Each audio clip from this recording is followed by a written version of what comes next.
रामकृष्ण हरी. समचरण सरोजम सांद्रनीला बुदाभम जगत निहत पाणी मंडलम मंडलानाम तरुण तुलसीमाला कंधरम कंजनेत्रम सदै धवल हासम विठ्ठलम चिंतयामी. अलंकापुरी पुण्यभूमी पवित्र तिथे नांदतो ज्ञानराजा सुपात्र. तया आठविता महापुण्यराशी नमस्कार माझा श्री सद्गुरू ज्ञानेश्वरासी. गुरुर्ब्रह्मा गुरुर्विष्णू गुरुर्देव महेश्वरा गुरु साक्षात परब्रह्म तस्मै श्री गुरुवे नमः. पंढरीची आषाढी वारी आणि आषाढी वारी निमित्त 20 जून रोजी संत तुकाराम महाराज यांचा पालखी प्रस्थान सोहळा आहे आणि 21 जून रोजी माऊलींचा पालखी प्रस्थान सोहळा आहे. मागील 2 वर्षी कोरोनामुळे वारीच झाली नाही. त्याची खंत तर कायमच असणार आहे, परंतु ह्या वर्षी अभूतपूर्व अशी पंढरीची वारी होणार आहे. तर चला तर मग पंढरीच्या वारीची तयारी करूया. तुकाराम महाराज म्हणतात, पंढरीसी जारे आल्यानो संसारा दिनांचा सोयरा पांडुरंग. वाट पाहे उभा भेटीची आवडी कृपाळू तातळी उतावेळ. मागील परिहार पुढे नाही शीण झालिया दर्शन एक वेळा. तुका म्हणे नेदे अनेकांचे हाती बैसला तो चित्ती निवडे चिना. तुकाराम महाराज या अभंगातून आपल्याला उपदेश करतात. पंढरीसी जारे आल्यानो संसारा. तुकाराम महाराज काशी गया प्रयाग रामेश्वरला जाण्याला सांगत नाही. तुकाराम महाराज पंढरीलाच जाण्यास सांगतात. कारण ऐका पंढरीचे मैमान रावळ तितके प्रमाण येथील तृण आणि पाषाणही देव जाणावे. कारण पंढरी क्षेत्राच्या ठाई ठाई शिवलिंग आहेत. काही प्रकट स्वरूपात आहे आणि काही अप्रकट स्वरूपात आहे. जनाबाई पण म्हणतात, डोळा पहावी पंढरी वाचावी ज्ञानेश्वरी. कारण पंढरपूर क्षेत्री सर्व देवांचा वास आहे आणि संपूर्ण ब्रह्मांडात पंढरी सारखं मुक्ती देणारं क्षेत्र नाही. या क्षेत्रात सर्व देवांचा वास असल्यामुळे हे भूवैकुंठ आहे. कारण इथे साक्षात वैकुंठीचा परब्रह्म परमात्मा हा 28व्या युगापासून उभा आहे. ज्ञानेश्वर माऊली पण म्हणतात, नेणो ब्रह्म मार्ग चुकले उघडेच पंढरपुरासे आले. भक्त पुंडलिके देखिले आणि उभे केले विटेवरी. पुंडलिकाच्या भेटी परब्रह्म आले गा चरणी वाहे भीमा उद्धरी जगा. म्हणून तुकाराम महाराज म्हणतात, असं क्षेत्र पूर्ण ब्रह्मांडात नाही, मुक्ती देणारं असं क्षेत्र पूर्ण ब्रह्मांडात नाही. म्हणून पंढरीसी जारे आल्यानो संसारा. पंढरपूर हे काशी क्षेत्रापेक्षाही 10 पट अधिक फल देणारं पुण्यफल देणारं क्षेत्र आहे. कारण आपण जर इतर देवताची 60,000 वर्ष पूजा केली तर जे फळ प्राप्त होतं ते पंढरपूरच्या पांडुरंगाचं एक वेळा दर्शन घेतल्याने ते फळ प्राप्त होतं. म्हणून जन्माला आलेल्या प्रत्येक मनुष्याने पंढरीच्या पांडुरंगाचं दर्शन अवश्य घ्यावं. सुखालागी करीसी तळमळ मग तो पंढरीसी जाय एक वेळ. स्वर्गातले देवसुद्धा पंढरीमध्ये जन्म व्हावा अशी इच्छा करतात. कारण ज्याला पंढरीच्या पांडुरंगाचं दर्शन होतं त्याचं इतर लोक तर पाया पडतातच. पाया पडे जन एकमेका, परंतु देवसुद्धा त्यांना वंदन करतात. असं हे पंढरपूर क्षेत्र जिथे एक शीत जरी अन्नदान केलं तर मेरुदाना एवढं पुण्य प्राप्त होतं. पंढरपूर क्षेत्री केलेलं दान हे अविनाशी होतं. कारण दानाने जे पुण्य प्राप्त होतं ते अक्षय पुण्य प्राप्त होतं. म्हणून तुकाराम महाराज म्हणतात, पंढरीसी जारे आल्यानो संसारा.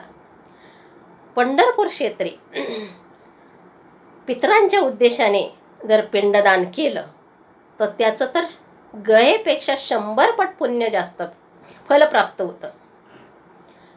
कारण गया हे क्षेत्र पितरांच्या उद्धारासाठीच आहे. तिथे पिंडदान केल्यास मनुष्य पितृ ऋणातून मुक्त होतो. 100 पट पुण्य प्राप्त होतं, म्हणजे 101 कुळांचा उद्धार होतो. अशा ह्या पंढरपूर क्षेत्री जाऊन भगवंताचं दर्शन घ्यावं आणि ह्या क्षेत्राची जर प्रदक्षिणा केली तर पावलोपावली ह्या जन्माचं तर ह्या जन्मातलं पाप तर नाही, पण मागील जन्माचं पापसुद्धा नष्ट होतं. म्हणून प्रत्येकाने पंढरपूरला जाऊन तेथील देवांचं दर्शन आणि ह्या क्षेत्राची प्रदक्षिणा अवश्य करावी. म्हणून तुकाराम महाराज म्हणतात, पंढरीसे जारे आल्यानो संसार. तसं रामकृष्णादी अवतार होऊन गेले आणि ते परत निजधामाला गेलेले आहेत. त्यांची फक्त स्थानेच राहिलेली आहे. परंतु येथे पंढरीचा पांडुरंग हा पुंडलिकाला वर दिल्यामुळे येथे साक्षात उभा आहे. द्वापार युगामध्ये राधेला मांडीवर घेतल्यामुळे रुक्मिणीला राग आला आणि रुक्मिणी रागाने दिंडीर वनामध्ये तप करण्यासाठी निघून गेली. तिला शोधत शोधत भगवंत दिंडीर वनामध्ये आले. दिंडीर वन म्हणजे आजचं पंढरपूर. भगवंत आल्यावर त्यांनी रुक्मिणीला विचारलं, मी तुला काहीही बोललो नसताना तू ह्या घनदाट अरण्यात तप करत का बसली आहेस? तेव्हा रुक्मिणी म्हणाली, हे पर स्त्रीमध्ये आसक्त पुरुषा, तू येथून जा. मनाला लागलेले शब्द बोलल्यामुळे पंढरीचा पांडुरंग तिथेच नासागरी दृष्टी ठेवून ध्यानयुक्त अवस्थेत आजही तसेच एकटेच उभे आहेत. जानोदेव नावाचा ब्राह्मण होता. त्या ब्राह्मणाचा पुत्र म्हणजेच पुंडलिक. पुंडलिक काशी यात्रेला गेला. काशी यात्रेला गेल्याच्या नंतर तो कुक्कुट स्वामींच्या आश्रमात मुक्कामी राहिला. तेव्हा रात्री त्याला गंगा, यमुना आणि सरस्वती या तिन्ही नद्यांचं दर्शन झालं. सकाळी उठल्यावर त्याने कुक्कुट स्वामींचं दर्शन घेतलं. तेव्हा कुक्कुट स्वामींनी त्याला सांगितलं, सकळ तीर्थाची दुरे जिये का माता पितरे, त्याच्या सेवेसी शरीर लोणकेची. तू आपल्या आईवडिलांची सेवा कर. एक दिवस साक्षात विष्णू तुला दर्शन देतील. गुरूंची आज्ञा, गुरूंचा उपदेश मान्य करून पुंडलिक पंढरपुराला परत आला आणि आल्याच्या नंतर त्याने आपल्या आईवडिलांची सेवा करायला सुरुवात केली. पुंडलिकाने एवढी आईवडिलांची सेवा केली की भगवंत संतुष्ट झाले. एक दिवस पुंडलिक आपल्या आईवडिलांची सेवा करत असतानाच पाठीमागे त्याला सहस्र सूर्यांचा प्रकाश पडलेला दिसला. त्याने तो घाबरला आणि त्याने मागे वळून पाहिलं तर साक्षात भगवंत पितांबरधारी, कानात कुंडले अशी प्रसन्न मूर्ती त्याला समोर दिसली, पाठीमागे दिसली.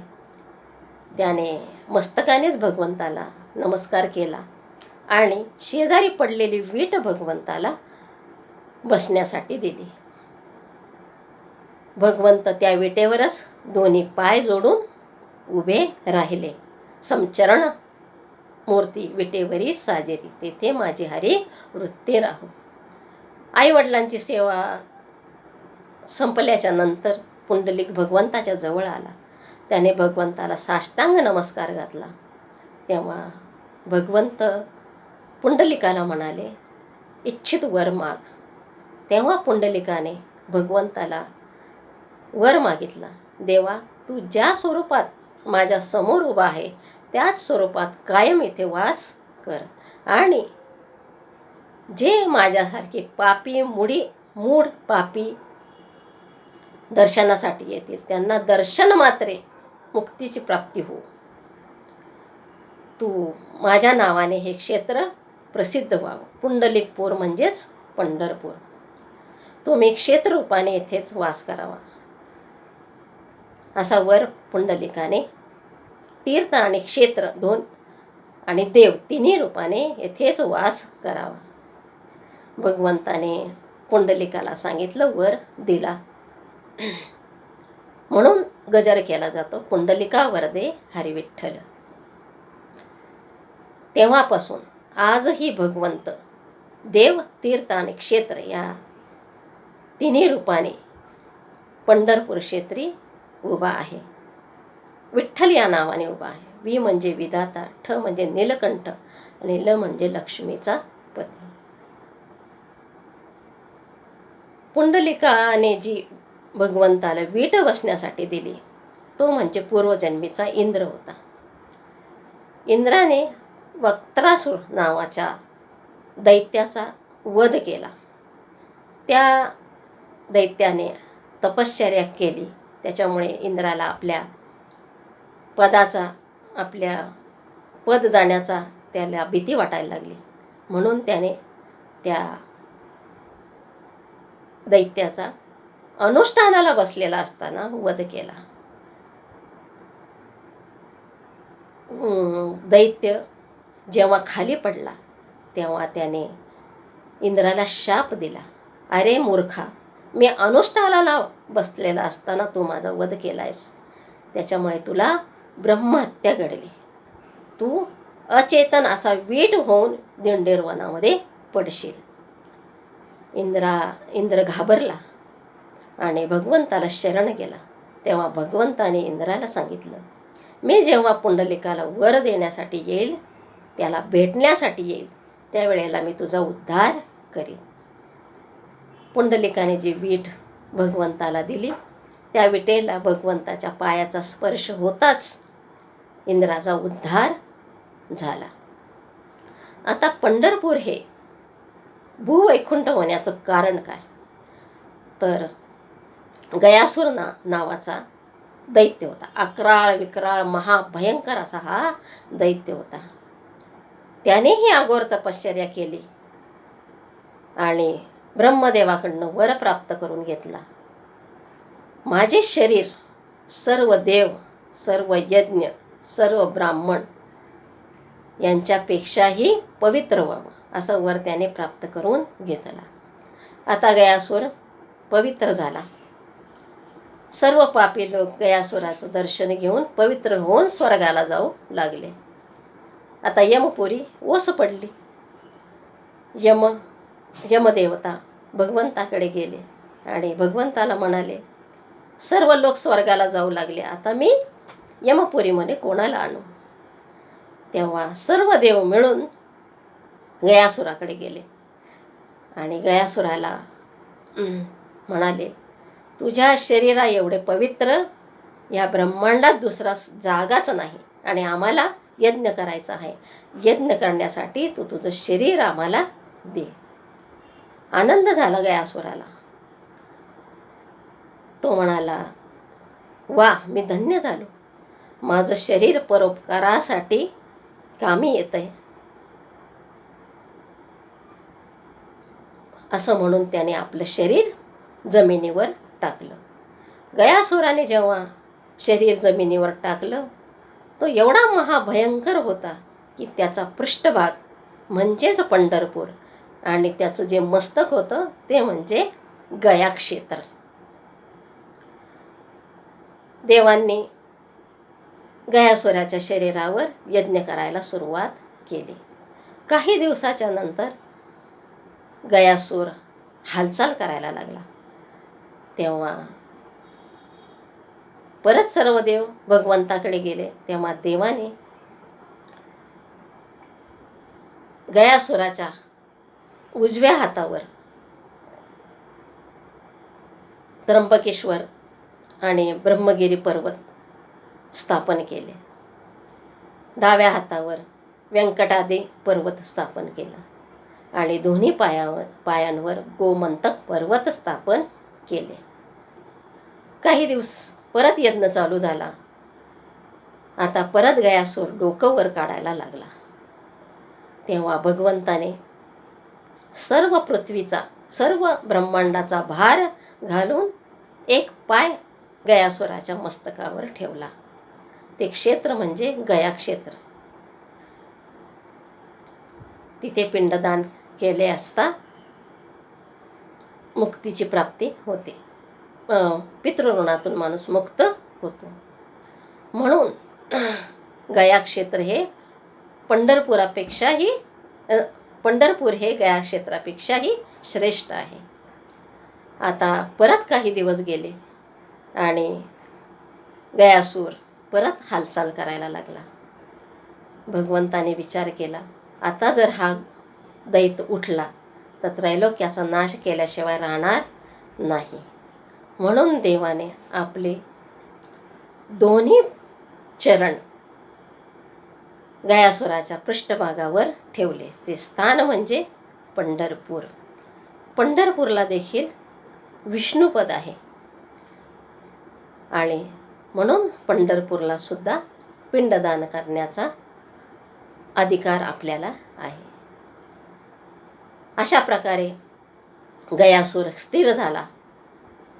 त्याच्या लक्षात आलं की आपल्याला फसवलं गेलं आहे, आपण फसलो आहे. तो भगवंताला शरण गेला आणि भगवंताला म्हणाला, भगवंता आता तू माझ्यावर प्रसन्न हो आणि तुमचे हे चरण जोपर्यंत चंद्र सूर्य आहे तोपर्यंत माझ्या शरीरावर असेच राहू द्या. या क्षेत्री जे दर्शनासाठी येतील त्यांचे मनोरथ पूर्ण करावे आणि या क्षेत्री पितरांचा उद्धार व्हावा, असे गयासुराने सुद्धा भगवंताकडे वर मागितला आणि तो स्थिर झाला. आता पंढरपूर हे तीर्थ म्हणून का पवित्र आहे, तर त्याचं कारण आहे चंद्रभागा. चंद्राने आपल्या गुरुपत्नीचं गमन केल्यामुळे चंद्राला बृहस्पतीने शाप दिला, क्षयरोगी होशील म्हणून शाप दिला आणि चंद्राला कलंक लागला. चंद्र खूप दुःखी झाला आणि आपल्या दुःखाचं कारण त्यांनी दुःखाचा मार्ग ब्रह्मदेवाला विचारला. तेव्हा ब्रह्मदेवाने सांगितलं, ब्रह्मदेवाने चंद्राला एक लोहदंड दिला आणि सांगितलं, हा लोहदंड ज्या तीर्थामध्ये तरंगेल त्या तीर्थात तू स्नान केल्यास तू ह्या पापातून मुक्त होशील. चंद्र तो लोहदंड घेऊन पृथ्वीवरील सर्व तीर्थ फिरला, परंतु कुठल्याही तीर्थामध्ये लोहदंड तरला नाही. तो लोहदंड चंद्रभागेमध्येच तरला आणि चंद्राने चंद्रभागेमध्ये स्नान केलं आणि तो शापातून मुक्त झाला. म्हणून पंढरपूरला भीमाशंकरवरून निघालेली भीमा नदी ही चंद्र शापातून मुक्त झाला म्हणून तिला पंढरपूर क्षेत्री चंद्रभागा नाव पडले. याच्याशिवाय चंद्रभागा ही पंढरपुरात चंद्राच्या कोरीप्रमाणे वाहते म्हणूनही तिला चंद्रभागा म्हणतात. चंद्रभागेमध्ये 2 प्रहरी सर्व तीर्थ स्नान करण्यासाठी येतात. म्हणून अवघीच तीर्थे घडती एक वेळा चंद्रभागा डोळा देखलिया. चंद्रभागेमध्ये स्नानच नाही, चंद्रभागेचं दर्शन जरी घेतलं तरी पुण्याची प्राप्ती आहे. अशी ही चंद्रभागा सर्व तीर्थामध्ये श्रेष्ठ आहे. असा हा पुंडलिक सर्व भक्तांमध्ये श्रेष्ठ आहे आणि असा हा पंढरपूरचा पांडुरंग सर्व देवांमध्ये श्रेष्ठ आहे. ऐसी चंद्रभागा ऐसे भीमा तीर, ऐसा विटेवरी देव कोठे. म्हणून तुकाराम महाराज म्हणतात, पंढरीसी जा रे आल्यानो संसारा. मग पंढरपूरला जायचं आहे. तर कसं जायचं आहे? तर आळंदी म्हणजे आत्मा आणि देहू म्हणजे देह. आत्मा आणि देह यांना जोडणारा जीव म्हणजे वारकरी. आणि आत्म्याला आणि देहाला बांधणारं चैतन्य म्हणजेच पंढरपूरचा पांडुरंग. मग आता चैतन्याला घेऊनच चैतन्याच्या गावाला जायचं म्हणजेच पंढरपूरची वारी आहे. आपलं शरीर हे एक पालखी आहे आणि त्या पालखीमध्ये आतमध्ये आत्माराम हा बसलेला आहे. म्हणून ह्या आत्मारामाला घेऊन पंढरपूरला जाणं म्हणजेच पंढरपूरची वारी. वारी वारी जन्म मरणाते वारी. तुकाराम महाराज म्हणतात, पंढरपूरचे वारकरी ते अधिकारी मोक्षाचे. वारी म्हणजे तेच वारंवार करणे म्हणजेच वारी. वारी म्हणजे अभ्यास योग आहे. वारी म्हणजे कायिक वाचिक आणि मानसिक तप आहे. कारण पंढरपूरला जाताना सतत संतांचं नामस्मरण होत असतं. ज्ञानोबा तुकाराम वारंवार केल्यामुळे त्याचा वारकऱ्याचा अभ्यास योग होतो. त्याच्यामुळे वारकऱ्याचं भक्ती ज्ञान वैराग्य याचा अधिकार वारकऱ्याचा वाढतो. पंढरपूर क्षेत्र म्हणजेच पंढरपूरची वारी म्हणजे एक आध्यात्मिक आणि सांस्कृतिक असा संगम आहे. पंढरपूरची वारी म्हणजे पंढरपूर हे वारकऱ्यांचं माहेर आहे. ज्ञानेश्वर माऊली म्हणतात, माझ्या जीवीची आवडी पंढरपुरा नेन गुडी. अवघाचे संसार सुखाचा करीन आनंदे भरीन तिने लोक. जाईन गे माये तया पंढरपुरा भेटेन माहेरा आपुलिया. माहेरी जायला कोणाला आवडत नाही? माहेरी जायला सर्वांनाच आवडतं. भक्तीच्या समचरणावर उभी असलेली विठ्ठल माऊली ही सर्व वारकऱ्यांना माहेरपण देते. आणि आपल्याला सगळ्यांना माहिती आहे, हा संसार हा दुःखमुळे, संसार दुःखमुळे चोहीकडे इंगळ. हा संसार आहे हा दुःखरूप आहे. हा दुःखरूप संसार हा सुखरूप आनंद स्वरूप करण्यासाठी आहे पंढरपूरची वारी. तिथे पांडुरंग दोन्ही कटेवर हात ठेवून उभा आहे. भगवंत सांगतो की संसार सागर जर पार करायचा आहे तर संसार सागराचं पाणी हे कमरे इतकंच आहे. तर वारी केल्यामुळे काय होतं? संसार सागरातून तरुण जाता येतं. दर्शन हेळा मात्र ताया होय मुक्ती.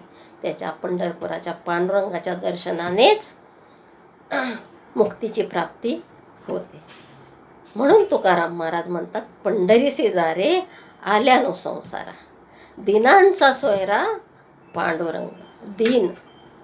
दीन म्हणजे दुबळा दरिद्री नाही बरं का. दीन म्हणजे भक्तीसाठी दीन झालेला, भक्ता प्रेमासाठी दीन झालेला. थोर प्रेमाचा भुकेला हाची दुष्काळ तयाला. तो प्रेमाचा भुकेला आहे आणि तो भक्तांची वारकऱ्यांची वाट पाहत उभा राहे. पंढरीसी झाल्या आल्यानो संसारा दिनांचा सोयरा पांडुरंग. वाट पाहे उभा भेटीची आवडी. आपल्याला सगळ्यांना माहिती आहे, बालपणापासून म्हातारपणापर्यंत शबरीने भगवंताची वाट पाहिली. भागवतामध्ये गजेंद्राने 1000 वर्ष भगवंताची वाट पाहिली. परंतु पंढरपुरात पांडुरंग हा भक्तांची वाट पाहत उभा आहे. वाट पाहे उभा भेटीची आवडी त्याला, भक्तांच्या भेटीची आस लागलेली आहे. वाट पाहे उभा भेटीची आवड आहे त्याला, भक्ताची वारकऱ्यांची आवड आहे. कृपाळू तातडी उतावेळ, तो कृपाळू आहे, सर्वांवर कृपा करणारा आहे. किती कृपा करतो. वेश्येची मुलगी कानोपात्रा, हिला भगवंताने सायुज्यता मुक्ती तर दिलीच, परंतु आपल्या जवळ स्थान दिलेलं आहे. पंढरपूर क्षेत्री गेल्याच्या नंतर अगोदर कानोपात्रेचं दर्शन आहे आणि त्याच्यानंतर पांडुरंगाचं दर्शन आहे. एवढा तो कृपाळू आहे. कृपाळू तातडी उतावेळ, संत समागमे धरावी तातडी, धरावी आवडी, करावी तातडी परमार्थाची. जडजडोनी वहिला निग या भक्तीची या वाटे लाग, जिया पावसे अव्यंग निजधाम माझे. जवळ हे सकळ सिद्ध आहे, हात चालावया पाय, तरी तू आपले स्वहित साहे. पंढरपूर यात्रे जाये चुकू नको. तातडी आहे त्याला. तो म्हणतो भेटीला येण्याची तातडी करा. उतावेळ, भगवंत भक्तांच्या भेटीसाठी उतावेळ झाला आहे. बहु उतावेळ भक्तीची आकाजा, कृपाळू तातडी उतावेळ. मागील परिहार पुढे नाही क्षीण. मागील परिहार म्हणजे मागच्या सर्व पापांचा नाश, पुढे नाही क्षीण म्हणजे दर्शन मात्रेच मुक्तीची प्राप्ती. अनंत जन्मीचे विसरलो दुःख, पाहता तुझे मुख पांडुरंगा. तर तुकाराम महाराज म्हणतात, मागील परिहार पुढे नाही क्षीण, झालिया दर्शन एक वेळा. तुका म्हणे नेदी अनेकांच्या हाती. अनेक म्हणजे कोण? अनेक म्हणजे विकार. तुकाराम महाराज त्यांना अनेक म्हणतात, कारण ती एक नाही आहे, ते सहा आहे. काम, क्रोध, लोभ, मोह, माया, मत्सर, हे 6 आहे. म्हणून तुकाराम महाराज म्हणतात, तुका म्हणे नेदी अनेकांच्या हाती, बैसला तो चित्ती निवडेची ना. मला अनेकांच्या हाती, मला ह्या विकारांच्या नादाला लावू नको. तो जो भगवंत माझ्या चित्तात जो बसलेला आहे, तो तसा माझ्या चित्तामध्ये तसाच तू राहा.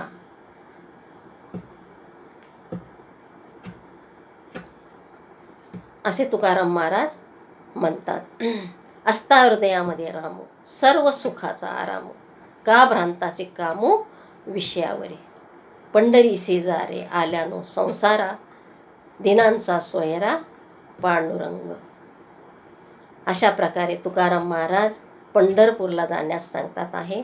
अशी ही पंढरपूरची वारी आहे, जी अज्ञानाकडून ज्ञानाकडे नेणारी आहे, विकाराकडून विचाराकडे नेणारी आहे, प्रकृतीकडून संस्कृतीकडे नेणारी आहे, भेदाकडून अभेदाकडे नेणारी आहे, द्वैताकडून अद्वैताकडे नेणारी आहे. अशी ही पंढरपूरची वारी ही सामूहिक संस्कृतीची गंगोत्री आहे आणि सामूहिक एकात्मतेची गंगोत्री आहे. अशी ही पंढरपूरची वारी ह्या वर्षी आपल्या सगळ्यांना घडो, हीच पांडुरंगाच्या चरणी प्रार्थना करते.